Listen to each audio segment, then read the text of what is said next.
Mula apike ya maju mawon. Maju terus, pantang mundur. Iya. Nek pancen Garukaca ora gelem mudhun saka dampar Kencana Negara Pringgodani, lho gunane apa Garukaca urip ning alam padang? Pateni. Iya. Pateni sisan. Gatotkaca mati, panjenengan lenggah dampar keprabon ing Pringgodani. Sapa sing ora trima? Nek perlu ibune Garukaca nek ora trima ingkang Mbak Yu piyambak. Kula sampun matur to, sedulur kanca kulawarga nek pancen mepalangi singkirke. Iya.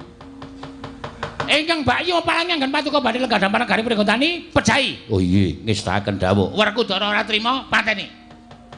Werkudara mati, Pandhawa ora trima, pateni kabeh. Pandhawa mati, panjenengan mboten wonten ing ngagro-agro lenggah dampar keprabone Pringgodani. Lho, menapa mboten gleleng? Iya. Ngaten Bapak Panembahan. Nggih. Pandhawa niku wonten sing duwe. Sing duwe sapa? Prabu Kresna. Prabu Kresna kira-kira melu-melu pateni. Wela. Prabu Kresna mati